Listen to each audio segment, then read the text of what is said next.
Hello दोस्तों, आपका एक बार फिर से स्वागत है हमारे यूट्यूब चैनल पे। पॉलिटेक्निक एंट्रेंस एग्जाम की तैयारी कर रहे स्टूडेंट्स के लिए यहाँ पे हमने एक नया चैप्टर शुरू किया। भैया लास्ट वाला चैप्टर में मुझे पीछे की सवालें नहीं आ रही थी, उसके लिए मैंने उसको नहीं बताया, क्योंकि जब तक मैं सेटिस्फाई नहीं हूँगा तब तक मैं आपको नहीं बता सकता कुछ भी ऐसा जो कुछ गलत सा हो। तो जहाँ तक मुझे समझ में आया वहाँ तक मैंने बताया, और यहाँ त्रिकोणमिति में भी जहाँ तक समझ में आएगा वहीं तक बढ़ाऊँगा, आगे नहीं जाऊंगा।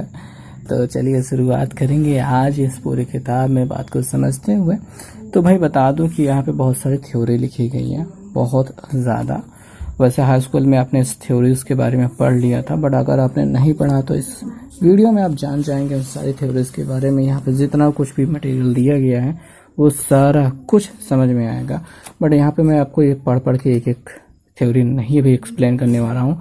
डायरेक्ट हम सवालों पे चलेंगे और सवालों के साथ साथ थ्योरी को मैं एक्सप्लेन करता रहूँगा, बातों को समझाता रहूँगा कि आगे क्या यूज़ करना है और कैसे होना है।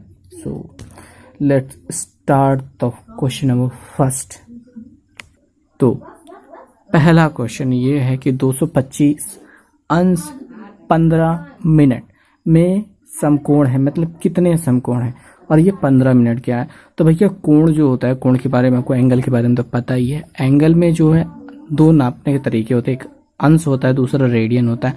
अंश का छोटा वाला भाई, अंश से एक अंश कोई छोटी इकाई होती है ना, एक अंश होता है ना, एक अंश से भी जो छोटा, एक अंश को 60 भागों में जब बांटोगे तो उसमें एक एक 60 मिनट मिलेंगे, और उस एक मिनट को जब बांटोगे, ठीक है, और छोटा जाओगे तो आपको एक एक सेकंड मिलेंगे, 60 सेकंड टोटल मिलेंगे। तो आपका एक अंश बराबर 60 मिनट होता है, 1 मिनट बराबर 60 सेकंड होता है। यहाँ पे कोणों को गिनने की जो तरीका होता है ये होता है। यहाँ पे देखेंगे मिनट, देखिए अंश को गोला बनाया जाता है, मिनट को एक डैश बनाया जाता है, और सेकंड को डबल डैश बनाया जाता है। ठीक है, तो ये पूरा हिसाब होने वाला है। हम पहले इस सवाल को हल करेंगे और उसके बाद फिर आगे बढ़ेंगे। तो भाई बात करेंगे कि कितने समकोण होने वाले हैं। सबसे पहले बात तो इस पूरे हिसाब को थोड़ा सा देखने लायक बना लेते हैं, मतलब कि अंश में, जैसे कि हम इसको हल कर सकें। तो 225 अंश ऐसे रहने देते हैं, प्लस लगाते हैं जो 15 मिनट है। 15 को अगर हम 60 से भाग देंगे तभी अंश में बदलेगा। बात को समझ लो कि 15 को अगर हम 60 से भाग देंगे, क्योंकि एक अंश, देखो एक अंश बराबर क्या होता है, 60 मिनट होता है, और 1 मिनट बराबर 60 सेकंड होता है। डबल डैश लगाएंगे। यहाँ पे ये कोणों को मापने की इकाई होती है, आपको मालूम ही होगा कि ये जो होता है ये समकोण होता है, यानी कि 90 अंश होता है। और इधर से ऐसे एक छोटा सा पतली सी रेखा खींची जाएगी तो इनके बीच में कोण का क्या होता है, 1 अंश होता है, और यही 60 मिनट के बराबर होता है। और उसके 1 मिनट को अगर 60 भागों में बांट दिया जाए तो वो एक एक सेकंड मतलब बदल जाएगा। तो ये हिसाब होने वाला है, पूरा मटेरियल में यही सब कुछ चलने वाला है। और भाई यहाँ पे हमारे पास इतना 225 अंश 15 मिनट थे, तो हमने 225 अंश को ऐसे ही रहने दिया। 15 मिनट को हमने क्या कर दिया, 60 से भाग कर दिया, जिसकी वजह से ये क्या बदल गया, अंश में बदल गया। ओके, और अगर हम इसको जोड़ देते हैं, ठीक है, ये तो जुड़ेगा, जाहिर सी बात है ये जुड़ेगा ही, ये ऐसे ही जुड़ता है। तो 15 कम 15, 15 चौके 60 होता है, और यहाँ पे 1/4 अंश हो रहा है। इधर गुणा कराएंगे, प्लस करेंगे, तो 4 पंजे 20, 1 21, हंसी लगे 2, 4 दूनी 8, 8 2 10, हंसी लगे 1, 4 दूनी 8 1, सॉरी 9। तो 901 अंश बटे आपका 4 रहेगा। ओके, 901/4 अंश ये ऐसे कहा जाएगा। अब ये तो हमने केवल कोण को बदला है। अभी हमको ये जानना है कि इसमें कितने समकोण हैं। समकोण मतलब कि कितने समकोण। जब भी ऐसा कुछ पूछा जाए कि कितने ये हैं कितने वो हैं, तो जिसके बारे में पूछा जाए उसे उसे भाग दे भैया। अब क्या है, कितने समकोण हैं, तो 901/4 है। अब इसमें समकोण की बात पूछ रहे हैं तो हम भाग दे देंगे किससे, 90 से, क्योंकि समकोण बराबर 90 अंश होता है। बहुत ही सिंपल सा लॉजिकल सा काम मैंने आपको बताया कि यही होगा। अब क्या करेंगे, बस इतना सा हो चुका है, शुरू कर देंगे। देखिए 90 के जो गुणा किया है नीचे हमने किया है 4 के साथ, क्योंकि ये बटे में था, ये भी भाग कर रहा था, ये भी भाग करने के लिए आया था, तो वो भी नीचे लग जाएगा। ओके, तो ये हमने 90 से भाग कर दिया। अभी ये अंश हट जाएगा, क्योंकि हमने यहाँ पे भी अंश रखा था, इससे अंश से भाग दिया था, ये कट गया, काम खत्म। अभी हमें को यहाँ पे कितने समकोण है यही ज्ञात करना था, तो हम क्या करेंगे, 9 चौ 36, 360 बन गया और 901 बना है ऊपर, सॉरी साफ नहीं चल रहा है, तो 360 और 901 हम भाग कर लेंगे। 360 से 901 में कितने बार जाएगा, 3 दूनी 6, 3 3 का 9, 9 बार ले 3 बार ले जाएंगे, बहुत ज़्यादा हो जाएगा, 2 ही बार जाएगा, तो 2 0 0, 6 दूनी 12 और 3 दूनी 6 7। यहाँ पे घटाएंगे, 10 में से 1 में से 0 गया 1, 10 में से 2 गया 8 और 8 में से 7 गया 1, तो 2 से 181 बटे 360, 2 सही 181 बटे 360 अंश, ये सॉरी अंश नहीं रहेगा, इतना ही आपके समकोण इसमें रहेंगे। तो ये जो चौथा वाला विकल्प है ये यहाँ पे सही हो रहा है। अगर आपको समझ में आया होगा तब आप इस दूसरे सवाल को भी आराम से कर पाएंगे, और ये मैं आपके लिए छोड़ता हूँ करने के लिए। अभी को थोड़ा सा हिंट दे देता हूँ, तो 210 ये रहेगा अंश, प्लस करेंगे ये 30 जो है इसमें 60 से भाग करेंगे तो ये अंश में बदल जाएगा, और प्लस यहाँ पे 30 जो सेकंड है अगर उसमें हम 60 से भाग करेंगे तो ये मिनट में पहले बदलेगा, फिर 60 से भाग करेंगे तब ये अंश में बदलेगा, तो ये इतना दूर जाने वाला है। और इसको जोड़ करके हमसे पूछा जा रहा है इसमें कितने समकोण होंगे, तो उसी प्रकार से फिर से 90 से हमको भाग करना होगा। फिलहाल तो हम इसको जोड़ करके थोड़ा सा काट करके छोटा कर लेंगे, ठीक है।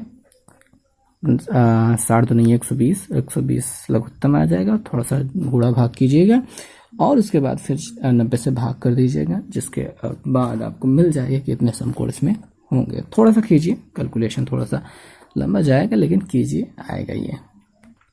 तो भाई अब घड़ी की सुई वाला आ गया।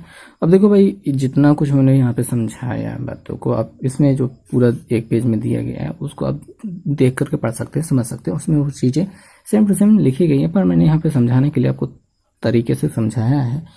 जितनी चीज़ें यहाँ पर काम भर की है वही देखिए, बहुत ज़्यादा देखने के लिए आपको कन्फ्यूज़न क्रिएट मत कीजिए, बस इतना सा बात। 11 सही 1/9 मिनट का समय यहाँ पे त्रय रेखा तय करने में होना चाहिए, त्रय नहीं, तय करने में घड़ी के मिनट वाली सुई जो कोण घूमेंगी वो हमको बताना है कि कितना कोण घूमेंगे। तो भाई अब चलिए घड़ी को सुई को घुमा कर देखते हैं कि कितने अंश टोटल ये घूमती है, किस हिसाब से क्या हो रहा है वो कैलकुलेट कर लेते हैं। तो भाई चलो शुरू करते हैं। पहले बात एक घड़ी बना लेते हैं, बेकार सी घड़ी है, इधर 12 है, इधर 6 है, इधर 3 है, इधर 9 है, बस इतना ही रखते हैं। अब देखो भाई क्या है कि सेकंड वाली सुई जो होती है, सेकंड वाली टिक टिक टिक टिक करने वाली, वो 60 सेकंड में एक चक्कर पूरा लगा लेती है, 60 सेकंड में एक चक्कर लगा लेती है, यानी कि 1 मिनट में एक चक्कर लगा लेती है। ये तो अलग बात होगी। अभी याद रखिएगा कि ज़्यादातर मामलों में सेकंड वाली सुई के बारे में कुछ भी नहीं पूछता, सेकंड वाली सुई के बारे में ज़्यादा मामला नहीं होता है। मामला जो बनता है वो मिनट वाली सुई को लेकर के होता है, और कभी कभी घंटे वाली सुई को भी देख लिया जाता है, कैलकुलेट कर लिया जाता है। अभी हम यहाँ पे मिनट वाली सुई को देखकर समझते हैं कि ये क्या करती है। तो भैया ये 1 घंटे में पूरा एक चक्कर लगा लेती है, 1 मिनट में 1 मिनट चलती है, 2 मिनट में 2 मिनट चलती है, 15 मिनट में 15 मिनट, यहाँ से यहाँ तक चलती है, ठीक है। 1 घंटे में पूरा यानी कि 60 मिनट में पूरा चक्कर लगाती है। और पूरा चक्कर का मतलब कितना होता है, कोण। अब यहाँ पे कोण कितना होगा, कोण कितना बनेगा, एकदम सही समझा, 360 अंश। अब 1 मिनट में कितना कोण बन रहा है, अब देख लो भैया, 360 बटे 60 नीचे आ जाएगा, 0 0 काटे, 6 36, यानी कि कितना मिल गया, 6 अंश। 1 मिनट बराबर 6 अंश हो गया। अभी अपने पास जो सवाल है उसमें कह रहे हैं कि 11 सही 1/9 मिनट में, तो भैया 11 सही 1/9 मिनट में कितना अंश घूमेगी ये हमको बताना है। तो थोड़ा सा 11 9 99 1 100/9 मिनट में कितना घूमेगी ये हमको बताना है। तो भाई 1 मिनट में 6 अंश घूम रही है, तो इतने मिनट में कितना घूमेगी। तो हम क्या करेंगे, इसी में कर देंगे गुणा, सिंपल सी बात। 1 मिनट में 6 तो इतना मिनट में। अच्छा अब ये समझो कि 1 मिनट में 6 तो 2 मिनट में कितना, 2 मिनट में 6 दूनिया 12, ठीक है, 6 दूनिया 12, 3 मिनट में 3 6 3 18, ऐसे ही बढ़ता जाएगा। ऐसे ही 100/9 मिनट में गुणा कर देंगे। गुणा करेंगे तो कैसे मिलेगा, यहाँ पे 3 त्रिका 9, 3 दूनी 6, 100 दूनी 200/3 इतने अंश घूम रहे हैं। लेकिन विकल्प में तो मिनट और सेकंड में अंश और सेकंड में मिनट में चला गया। सॉरी, यहाँ पे ये अंश है, थोड़ा छोटा बनाएंगे तो ज़्यादा बेहतर रहेगा, नहीं तो 2000 लगने लगेगा। तो इतनी गलतियाँ होती रहती हैं थोड़ी बहुत। अभी हम यहाँ पे भाग करेंगे 200 में, ठीक है। तो 3 छंग 18 बचेगा 2, 3 छंग 18 बचेगा 2।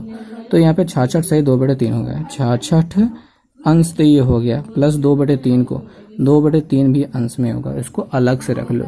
ये देखो रखने का तरीका होता ही है, लिखने का तरीका। आप यहाँ पे आप इसको क्या कर सकते हो कि 66 सही 2/3 अंश भी ऐसे लिख सकते हो। आप बीच में प्लस भी लगा सकते हो, दोनों के साथ अंश अलग अलग भी लिख सकते हो, सब एक ही बात है, ठीक है। इसमें कोई गलती नहीं है। अगर आप जोड़ोगे तो ये बिल्कुल वैसे ही परफेक्ट शेप में आ जाएगा जैसे पहले था।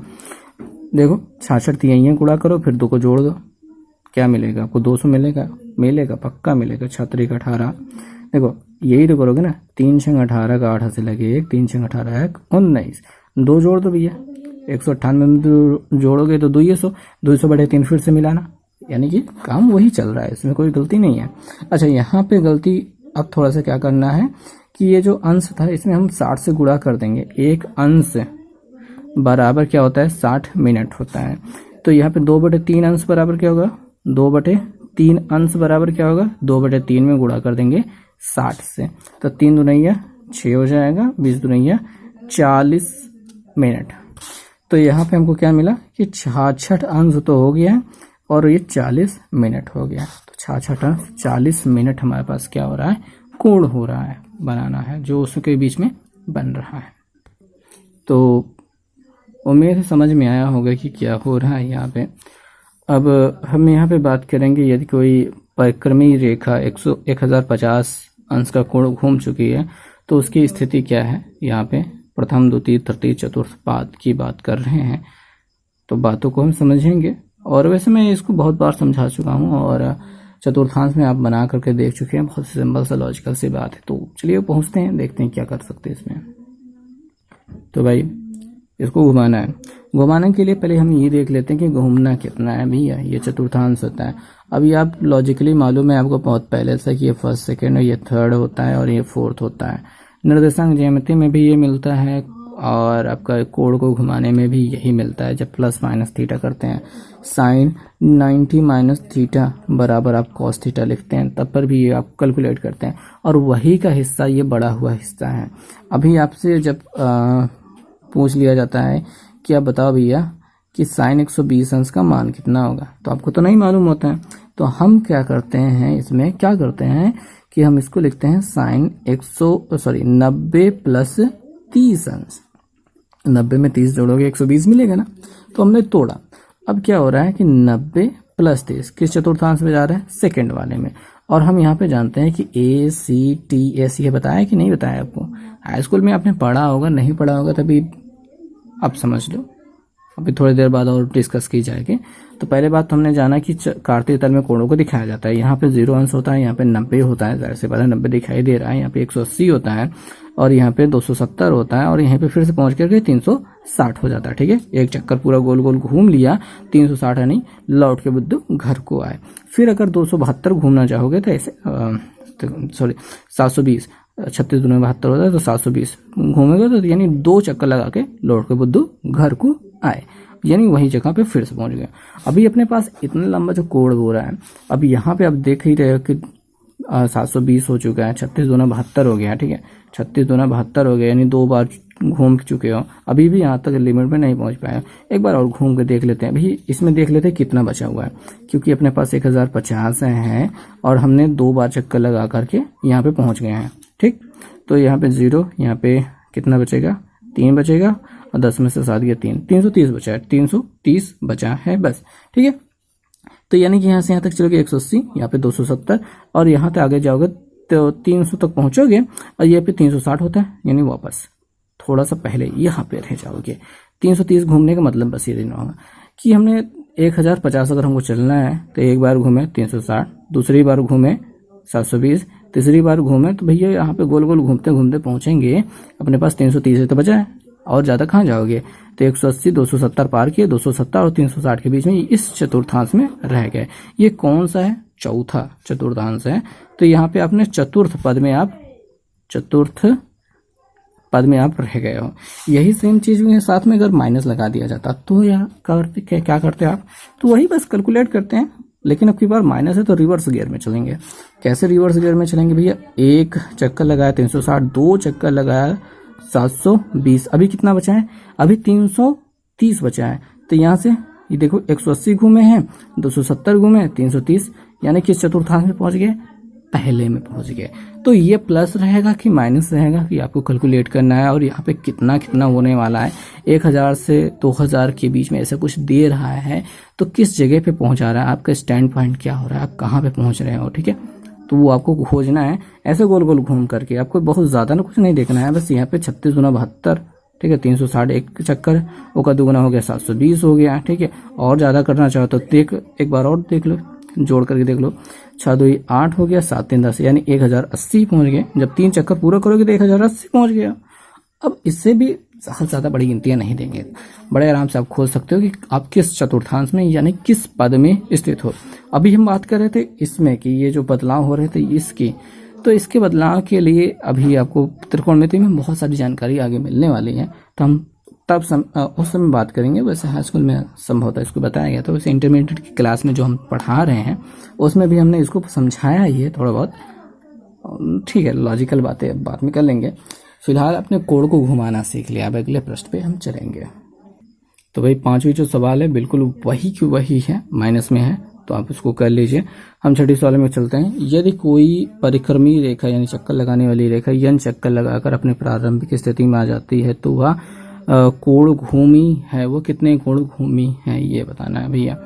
तो भैया देखो यहाँ पे समकोण के संदर्भ में बात की जा रही है, मैं समकोण के संदर्भ में भी आपको यहाँ पे दिखाना चाहूंगा। तो भैया एक चक्कर लगाने में कितने समकोण घूमे हो, 1 2 3 4, 4 समकोण एक चक्कर में, ठीक है। और अगर पास n चक्कर लगा रहे, 2 चक्कर लगा रहे तो 2 से गुणा, 3 चक्कर लगा रहे 3 से गुणा, 4 चक्कर लगा रहे 4 से गुणा, n चक्कर रहेगा तो n से गुणा, तो हम क्या मिल रहा है 4n समकोण। सिंपल सी बात है ना, बहुत सिंपल सी बात है। अगले क्वेश्चन पे चलेंगे। यहाँ पे कहा गया है कि 11 सही 1/9 मिनट का समय तय करने में घड़ी की जो घंटे वाली सुई है वो कितना कोण घूमेगी। अब आप कहोगे कि अभी तो हमने किया था, फिर से सवाल कैसे दे सकता है भाई, थोड़ा सा लॉजिकल बात है। मिनट वाली यहाँ पे था और यहाँ पे क्या घंटे वाली है, थोड़ी सी अलग बात है बस। तो घंटे वाली वो तो हमने बताया नहीं, तो चलो अब बता देते हैं कौन सी बड़ी बात आती है, कौन सी आफत आ जा रही है। तो भाई घड़ी बना लेते हो, ठीक है, हो गया। अब यूँ समझो कि जो 1 घंटा बीतता है समय, जैसे अभी 12 बज रहा है, 1 घंटे बाद कितना बचेगा, 1 बजेगा, ओके 1 बजेगा। कितना घंटे वाली सुई घूमी है 1 घंटे में, यानी कि 60 मिनट में वो कितना घूमी है, ये 5 मिनट के बराबर घूमी है, यानी कि 5 गुणते 6 अंश, यहाँ पे 6 अंश, एक अंश मतलब 1 मिनट बराबर 6 अंश होता है ना, तो 5 छंग 30 अंश ये अकेले घूमे हैं, ठीक है। अब यहाँ पे यकीन ना हो तो टोटल कितने घंटे होते हैं, 12। 1 घंटे में 30 है तो 12 घंटे में 12 3 36, पूरा हुआ ना, पहुंचे ना पूरा। एक घंटा जब ऐसे गोल गोल घूमेगी तो 12 घंटे में 360 पहुंच जाएंगे। तो भैया बात इतनी से है कि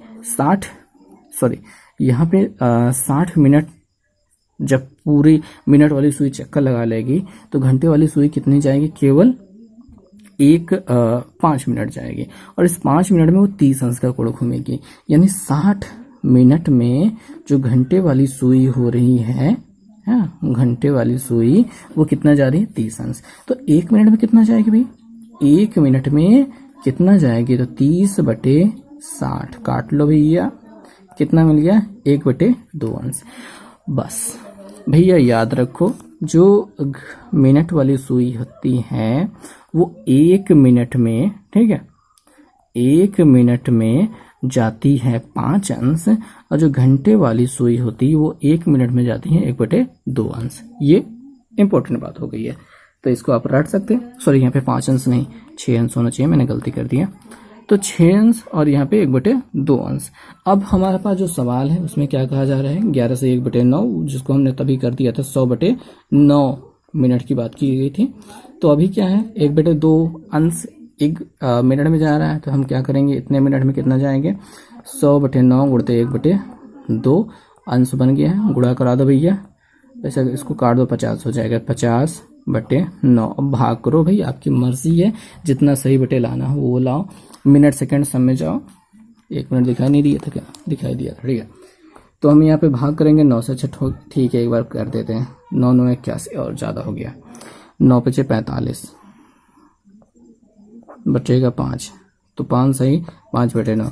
तो जो 5 सही हो गया, ये 5 सही मिल गया ना, 5 सही 5/9, तो ये अंश हो गया, ये अंश हो गया। अब यहाँ पे प्लस लगाओ या फिर इसको अलग से लिखो, यानी कि अपने पास थोड़ा सा अलग जगह लिख लेते हैं, यहीं पे 5 अंश लिख लेते हैं। अभी यहाँ पे 5/9 बचा है, तो 5/9 अगर इसमें हम गुणा कर देंगे 60 से, तो ये क्या बदल जाएगा, बताओ किस में बदल जाएगा, मिनट में, ठीक है।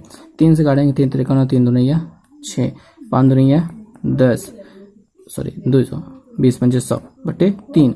अभी ये मिनट में चल रहा है, केवल मिनट में ही चल रहा है। सेकंड कब बदले, मतलब ये खत्म कब होगा, खत्म नहीं हो रहा है। तो भाग करो, भाग करो भैया, 3 से भाग करेंगे 100 में, कितनी बार जाएगा, 3 3 9 बचेगा 1, 3 3 9 बचा भी 1। 33 से 1/3 हो रहा है, तो जो 33 हो रहा है वो क्या है, मिनट हो गया। और 1/3 है उसमें भी मिनट है। अभी उसको क्या करेंगे, गुणा कर देंगे 60 से, ताकि वो सेकंड में बदल जाए। 3 दूनिया 6, कितना मिला 20, तो हमको क्या मिल गया 20 सेकंड। तो ये टोटल आंसर हो गया आपका, 5 अंश 33 मिनट और 20 सेकंड, इतना घूमती है 100/9 मिनट में घंटे वाली सुई। ओके जी, तो नेक्स्ट क्वेश्चन पे हम पहुंच चुके हैं। अगला क्वेश्चन है 8वां नंबर क्वेश्चन। दिखाई दे रहा है कि किसी घड़ी की सुइयां 64 मिनट में संपाती हो जाती हैं। 24 घंटे बाद घड़ी द्वारा दर्शाए गए समय में कितनी त्रुटि होगी। एक छोटी सी बात करेंगे, जो यहाँ पे लास्ट वाला जो सूत्र या फिर प्रमुख बात दी गई है कि घड़ी की सुइयां प्रत्येक 65 सही 5/11 मिनट बाद संपाती होती है। तो होता क्या भैया, 65 6 5 11 और ये आखिरी वाला 5 5 65 मिनट, 60 मिनट पे संपाती नहीं होती, 65 मिनट के बाद संपाती होती हैं। और यहाँ पे आपकी जो सुइयां हैं वो 64 मिनट के ही बाद संपाती हो जा रही हैं। तो 64 और 65 सही 5/11 में डिफरेंस कितना है वो हमको निकालना है। यानी कि एक चक्कर लगाने में या फिर 64 मिनट में इतनी त्रुटि हो रही है, यानी कि इतना कम चल पा रही है, वो कैलकुलेट करेंगे। फिर 24 से गुणा करके देखेंगे कि कितने मिनट का अंतर हो रहा है। तो भाई अंतर निकालते हैं, सीधी सीधी बात। अपने पास 65 सही 5/11 जो दिया गया है, इतने में संपाती होती है, हर बार होती है। लेकिन घड़ी अगर तेज चल रही है तो थोड़े पहले ही संपाती हो जाएगी।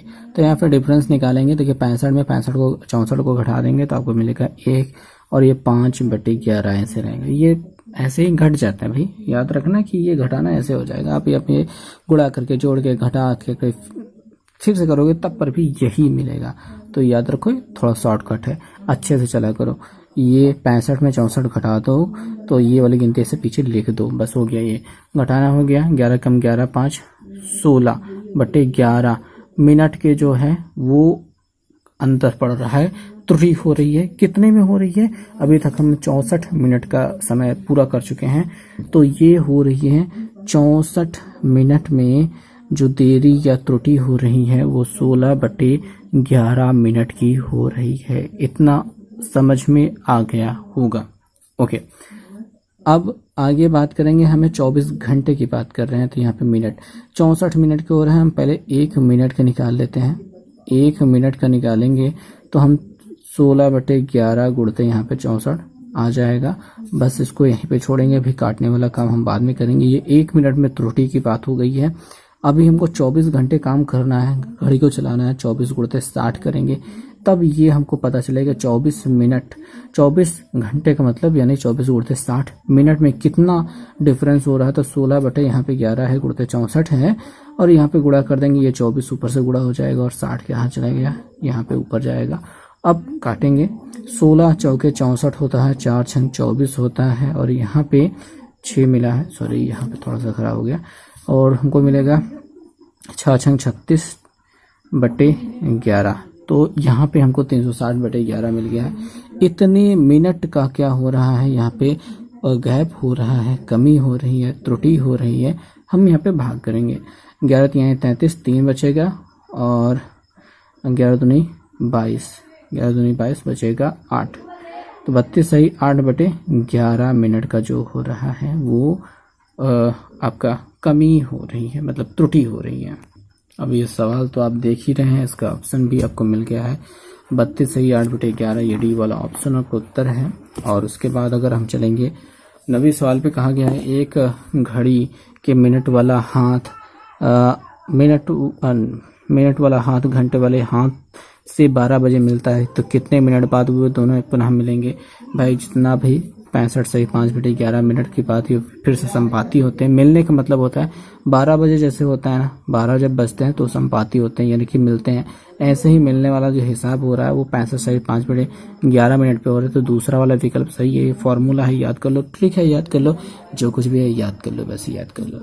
अगली सवाल है 10वां सवाल है, 7:20 पर घड़ी के दोनों सुइयों के बीच के कोण क्या होगा। अब यहाँ पे सेकंड वाली सुई को हम बिल्कुल भी ध्यान नहीं देंगे, हम बस इसी सुई पर ध्यान देते हैं। और चलिए यहाँ पे गणना करते हैं कि कितना मिनट का यहाँ पे डिफरेंस हो, कितने अंश का डिफरेंस होगा।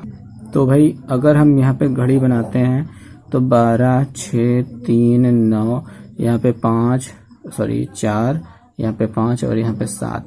अगर हम बताते हैं 7:20 यानी मिनट, घंटे वाली सुई 7 पे होगी, मिनट वाली सुई 20 पे होगी। पर एक छोटी सी बात ये है कि जब ये मिनट वाली सुई इतने पे आ गई है तो ये थोड़ा सा आगे बढ़ गई होगी। ये कितना आगे बढ़ गई होगी ये हम कैलकुलेट बाद में करेंगे। फिलहाल 7 और 4 के बीच में ये कितने अंश का कोण बन रहा है ये कैलकुलेट हम कर लेते हैं। तो भाई यहाँ पे देखेंगे ये 5 मिनट का अंतर, फिर 5 मिनट का अंतर, फिर 5 मिनट करेंगे। 4 से 5 के बीच, 5 से 6 के बीच, 6 से 7 के बीच में 5 तिहाई 15 मिनट का अंतर पड़ रहा है, तो ये 15 मिनट हो गया। अब देखेंगे भैया एक मिनट बराबर 6 अंश होता है, तो 15 छक्का 90 अंश का यहाँ पे कोण हो चुका है। बस ये थोड़ा सा आगे जा चुका है, कितना आगे जा चुका है इसको हमको प्लस करना होगा इसमें। तो भाई याद रखो कि 1 मिनट में आधे अंश का कोण घूमती है घंटे वाली सुई, तो यहाँ पे 20 मिनट हो रहा है, ठीक है।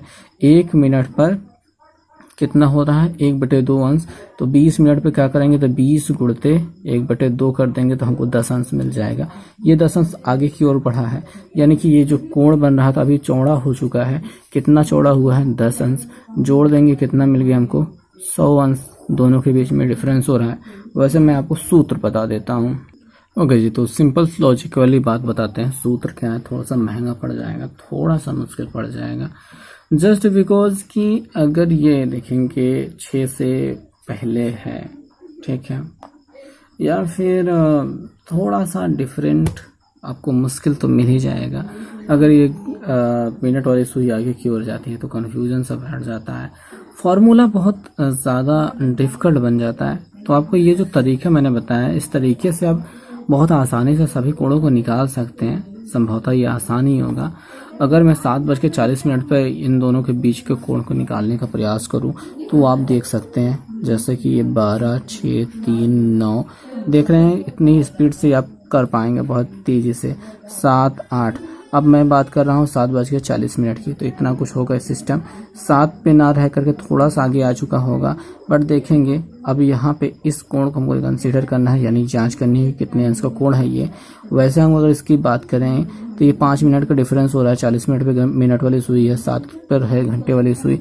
एक जनरल आइडिया बस इतना सा रखते हैं कि यहाँ पे 5 मिनट का अंतर है, तो यानी 5 है 30 अंश का कोण बन रहा है। बट हम जानते हैं कि जो घंटे वाली सुई है वो थोड़ा सा आगे जा चुकी होगी। कितना आगे जा चुकी होगी भाई, 40 मिनट अगर हम आ चुके हैं तो 1 मिनट बराबर आधा अंश, तो 40 मिनट बराबर 40 का आधा यानी कि 20 अंश हम आगे आ चुके होंगे। अब यहाँ पे क्या दिखाई दे रहा है कि क्या ये कोण कम हो रहा है कि ज़्यादा हो रहा है। जितना कोण था उससे सिकुड़ रहा है यानी कम हो रहा है, तो सीधे सी बात माइनस कर देंगे। तो कितना मिल रहा है हमको, 10 अंश का मिल रहा है। अगर घंटे वाली सुई इधर आ रही होती, इधर की ओर फैल रही होती, तब तो हम जाहिर सी बात है इसमें प्लस करते। बट यहाँ पे हम क्या देख रहे हैं कि सिकुड़ रही है, कम हो रहा है कोण, तो माइनस करके निकाल लेंगे। लॉजिकल सा दिमाग है, बहुत ही सिंपल सी बात है, बहुत ही आसान तरीका है। अगर आप चाहें तो इसको बहुत अच्छे से कर भी सकते हैं, नहीं चाहे तो मुश्किल बना भी सकते हैं आप इसको। तो भाई बात कुछ यूं हुई कि मुझे अगली सवाल देखकर डर लग गया, तो मैंने खोजा कि फार्मूला होता क्या है। तो ये रहा वो फार्मूला। देखो भाई, जब भी दो सुइयों के बीच में कोण अगर निकालने को कह दिया जाए, जैसे आपसे कह दिया जाए 4:15 पे, ठीक है, इतने टाइम पे जो ये घड़ी की सुइयां हैं इनके बीच में कोण बताओ। अभी क्या है कि हमने जो चित्र बना के कैलकुलेशन किया था उसको हम बगल रखते हैं, वो तो ठीक है। जब सूत्र ना याद रहे तो आप कर सकते हो, जैसा कि मुझे नहीं याद था तो मैंने लॉजिकल अपना दिमाग लगाया और आपको बताया। अभी जो आगे की सवालें होने वाली हैं उसमें थोड़ा सा लफड़ा होने वाला है, बातों को हम समझेंगे और फिर करेंगे। तो फार्मूला क्या है वो देख लेते हैं। देखो M4 क्या होता है, मतलब समझो क्या हो सकता है, ठीक है। जिनको समझ में आया तो अच्छी बात है भैया। ये 4 जो होता है ये घंटा है, 15 क्या है, मिनट है। बस सिंपल सी बात है, H for hours, M for minute. तो M की जगह पे यही अपना 15 रख देना है, H की जगह पे यही पे अपना 4 रख देना है, और जो इनके बीच में कोण बनने वाला है वो निकल के आ जाएगा। तो ये निकाल लेना। अभी मैं लास्ट वाले क्वेश्चन पे चलता हूँ, क्योंकि हमको वहीं पे प्रूव करना है कि यार एग्जैक्टली हमारा क्वेश्चन, हाँ ठीक है, वर्क कर रहा है कि बस ऐसे ही हवाई चल रहा है। क्योंकि लास्ट टाइम जो हमने यहाँ पे चेक किया, हमने क्या किया है, जो हमारा टाइम रहा है वो है 7:20 का, ठीक है, 7:20 का टाइम रहा है, और हमने यहाँ पे 100 डिग्री का कोण निकाला है। देन हमने यहाँ पे 7:40 का टाइम लिया था, और उसके बाद हमने यहाँ पे 10 डिग्री का जो है कोण निकाला था। अब क्या ये जो अपना फार्मूला है इसमें वर्क कर रहा है कि नहीं कर रहा है, इसमें तो लॉजिकल हमने आपको समझा दिया कि क्या हो रहा है एग्जैक्टली, आप कैसे कर सकते हैं। तो इसमें भी करके देख लेते हैं। तो अपना 7:20 वाला भी यूज़ करते हैं। तो ये तो M हो गया, ये हो गया अपना H, रखते हैं। तो M हो गया, ये देखिए हटाते हैं इसको, कुछ नहीं है यहाँ पे। M जो है, M की जगह पे अपना 20 रखते हैं, गुणते 11/2 रख दिया, हो गया, ठीक है। काटो 10, सॉरी यहाँ पे भी काटने का काम नहीं, थोड़ा सा और लिख देना चाहिए था। H बराबर कितना है, 7 गुणते अपना 30 रखना था, ये होना था, ठीक है। तो मुझे कुछ ज़्यादा ही जल्दी रहती है, तो काट दिया यहाँ पे 10, 11 दहमा 110 मिल गया। इधर क्या मिल गया, 7 3 21 210 मिल गया। एक छोटी सी बात कहूँगा कि यहाँ पे जो फॉर्मूला होता है उसमें एक थोड़ा सा एरर, क्या कहते हैं कि ये माइनस का चिन्ह होता है, थोड़ा सा टेढ़ा समानुपाती जैसा लग सकता है, बट ये क्या है, माइनस का चिन्ह है। और ये माइनस का चिन्ह कैसा है कि आप क्या करोगे, या फिर माइनस का चिन्ह आप समझ सकते हो या फिर मॉड ही समझ सकते हो, ठीक है, छोड़ो जाने दो बातों को। बस ये माइनस का चिन्ह होता है। इसमें क्या होता है कि जिधर वाली गिनती बड़ी है उधर से घटा दो, लेकिन अपन माइनस नहीं लगाना है। जैसे इसमें से इसको घटाना था, बट हम इसमें से इसको घटाएंगे, 210 में 110 को घटाएंगे, कितना मिलेगा अपने पास, 100 मिलेगा, 100 मिलेगा, बट अपन माइनस में नहीं लिखेंगे। बस इतना सा काम है। ये जो टेढ़ा बनाने का मकसद होता है बस यही होता है कि भाई अपन को माइनस में नहीं रखना है, प्लस में ही रखना है, कुछ भी हो जाए। तो ये क्या मिल गया, 100 अंश मिल गया। तो अभी 7:40 वाला भी देख लेते हैं। 7:40 पे तो M की जगह अपना 40 रख दिया, गुणते 11/2 कर दिया, माइनस रख दिया, और यहाँ पे जो H है, H की जगह 7 रख दिया, गुणते 30 कर दिया। अब इनके बीच में कोण निकाल लेते हैं। काट दिया, यहाँ पे 20 हो गया, गुणा कराया 11 दूनी 22 हो जाएगा, और यहाँ पे -7 21 हो जाएगा। घटा देंगे, अब इसमें से इसको घटाएंगे, मतलब सीधा घट रहा है, कितना मिल रहा है, 10 अंश मिल रहा है। तो ये क्या हो गया, अपना आंसर हो गया। बात समझ में आई होगी, अच्छा लगा होगा तो ये वाला कर लीजिएगा और लाइक भी कर दीजिएगा। ओके, अभी अगले वाले सवाल पे चलेंगे। और अगला वाला जो सवाल है वो ये है कि यहाँ पे दिखाई दे रहा है। अब देखो, जो ये सवाल है उसी पे आधारित आपके 11, 12, 13, 14, 15 भी होने वाले हैं। हम उन तक पहुँचेंगे। अभी फ़िलहाल मैं आपको बता दूँ कि क्या हो रहा है यहाँ पे। 4 शाम के 4 से 5 के बीच में क्या है कि घड़ियाँ एक दूसरे से 15 मिनट के स्थानों से अलग है, यानी 15 मिनट की दूरी पर हैं। तो इनके बीच का जो सही समय है वो एग्जैक्टली कितने बजे पे ये 15 मिनट का अंतर होगा वो हमको बताना है। तो मैं थोड़ा सा समझाऊंगा आपको इसमें बातें और उसके बाद आपको हल करके दिखाऊंगा। अब देखो भाई, इस सवाल को हल करने के लिए हमको वही फार्मूला यहाँ पे यूज़ करना है। क्या है? m गुणित 11/2 माइनस h गुणित 30 बराबर है अपना कोण। यही अपना फार्मूला है। अब अपने पास क्या दिया है? वो कहा गया है 4 से 5 बजे के बीच में 15 मिनट का अंतर रहना चाहिए। अब 15 मिनट, 1 मिनट बराबर 6 अंश, 15 मिनट 15 छक्का 90 अंश का कोण का अंतर, यानी कि जो हमको कोण रखना है वो क्या मिल गया है? 90 मिल गया है। और h क्या रखेंगे? देखिए 4 से 5 बजे के बीच की बात कर रहे हैं तो 5 को हटा देते हैं, 4 बज के कुछ मिनट होगा। बात समझो, 4 बज के कुछ मिनट होगा, 5 बज के कुछ मिनट नहीं होगा। 4 से 5 के बीच में रखना है तो 4 बज के कुछ मिनट होना चाहिए, यानी घंटे की जगह पे क्या जाएगा? 4 जाएगा। m की वैल्यू हमको फाइंड कर लेनी है। चलिए निकालते हैं, हो सकता है काम बन जाए। तो m गुणित 11/2 माइनस h की जगह 4 गुणित 30 बराबर 90 रख दिया। 4 तिहाई 12 उधर जाकर जोड़ देंगे तो 90 प्लस 4 तिहाई 12 120 हो जाएगा। 11/2 m बराबर यहाँ पे हो रहा है, जोड़ देंगे 0 9 2 11 और यहाँ पे कितना हो रहा है? 1 1 2 हो जाएगा। और उसके बाद m गुणित 11/2 हो रहा है, 2 ऊपर जाएगा 11 नीचे आएगा। m बराबर हो जाएगा 201 का जो 210 का जो हो जाएगा दोगुना, तो 420/11 हो जाएगा। अब इसको थोड़ा सा भाग कर लेते हैं हम दशमलव में, सही बटे में बदल लेते हैं। ओके, तो भाग करेंगे हम यहाँ पे 11 से भाग करेंगे 420 में, तिरछा कर रहा हूँ क्या मैं, लिख रहा हूँ, ठीक है। 11 तिहाई 33, बस यही तक जाएगा ना।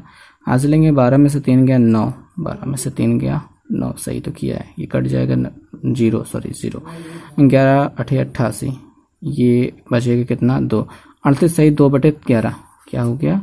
38 सही 2/11, ये मिनट बन रहे हैं। और विकल्पों में अगर हम यहाँ पे जाएं, हम झांक रहे हैं तो हमको हाँ मिल रहा है, तो हम यहाँ पे उत्तर सीधे सीधे बताएंगे। क्या हो रहा है भैया कि हम यहाँ पे लिखेंगे 4 बजकर, ठीक है, 38 सही 2/11 मिनट पर यह काम होगा जो हम चाहते हैं। तो जो हमारा सही वाला विकल्प हो रहा है वो थोड़ा सा ध्यान देने वाली बात ये है कि इसको लेकर के एक सूत्र और प्रयोग किया जाता है, वो सूत्र हमने नहीं बताया, काम चलाओ सूत्र यहाँ पे हमने दिया है आपको। अब बात ये है कि ये 15 मिनट का जो दूरी होती है 1 घंटे के बीच में, ये 2 बार ऐसा हो सकता है, 2 स्थितियाँ ऐसी बनती हैं। तो जो पहला विकल्प, ये दूसरा विकल्प हमको दिखाई दे रहा है 4:38 सही 2/11 मिनट, ये तो हमने निकाला।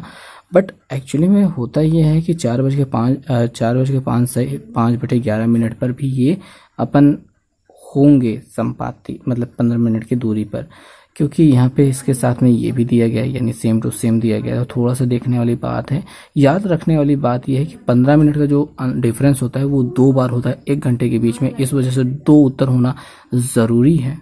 तो यहाँ पे अगर हल करोगे वो फार्मूला लगा कर, तो ये वाला देखे मिल रहा है, ये वाला भी मिल रहा है, यानी ये दोनों ही सही होंगे, तो ये थर्ड वाला विकल्प सही है। याद रखिएगा इसे। और अभी बात करेंगे यहाँ पे 12 नंबर क्वेश्चन की, तो सेम टू सेम वही यूज़ करेंगे जो अभी तक मैंने बताया। 13 नंबर सवाल में भी वही यूज़ करेंगे, और जो 14 नंबर सवाल है वो भी यहाँ पे वही फार्मूला यूज़ होगा। कह रहे हैं कि सुइयाँ 3:30 से 6:12 के बजे के स्थानों पर थी, उनके द्वारा बनाए गए कोण। एक घड़ी की सुइयाँ 3:30 बजे तथा 6:15 बजे के स्थानों पर थी, उनके द्वारा बनाए गए कोणों का अंतर, यानी इधर वाला कोण हमको निकाल लेना है, फिर इधर वाला कोण निकाल लेना है, जो कोण मिलेंगे उन दोनों का डिफरेंस हमको निकालना है। तो ये हमको काम करना है, तो आपको वही फार्मूला यूज़ करना है, तो आप उसको कीजिए। और हम अभी नेक्स्ट सवाल पे चलेंगे। आपको सूत्र बता दिया, उसी सूत्र पे आपको यहाँ पे करना है। एक रेडियन कोण किसके बराबर होता है, तो यहाँ पे एक रेडियन को आप बदल सकते हैं कि कितने कोण के बराबर होता है। फिलहाल यहाँ पे हमको जो विकल्प दिए जा रहे हैं वो हैं समकोण के फॉर्म में, तो हम यहाँ पे समकोण के फॉर्म में इसको देख लेते हैं, उसके बाद फिर आपको समझाते हैं आगे। तो हम यहाँ पे देखेंगे कि देखो भाई, हमें जो मिला है एक रेडियन, ठीक, ये क्या होता है, कितने कोण के बराबर होता है। तो अगर हम कहें कि एक पाई बराबर क्या होता है, पाई रेडियन बराबर क्या होता है, पाई रेडियन बराबर 180 अंश होता है। 180 अंश बराबर क्या होता है, 2 समकोण, याद रखो 2 समकोण होता है। पाई रेडियन बराबर पाई रेडियन, ठीक है, पाई रेडियन बराबर 2 समकोण। तो एक रेडियन बराबर क्या बनेगा, एक रेडियन बराबर क्या बनेगा, पाई नीचे आ जाएगा, 2/पाई समकोण। क्या समझ में आया? बहुत ही आसान सा तरीका, बहुत ही सिंपल रहेगा, आपके सामने ही सोचा हमने और यहाँ पे करके दिखा दिया। तो ऐसे ही करेंगे, थोड़ा सा समय लगेगा पर आएगा, ठीक है। तो ये रहा इसका उत्तर। अगले सवाल पे चलेंगे। ओके तो जो अगला प्रश्न है ये तो कुछ ज़्यादा ही आसान सा है, और उसके बाद के कई क्वेश्चन बहुत आसान होने वाले हैं। यहाँ पे दिया गया पाई का मान आप बाई 7 लीजिए तो एक रेडियन का मान इनमें से क्या होगा। तो भाई अंश, मिनट और सेकंड में हमको चेंज करना है, बहुत ही सिंपल सा काम है। तो शुरुआत हम वहीं से करेंगे जहाँ पे लास्ट टाइम हम पाई रेडियन बराबर 180 अंश पे आए थे।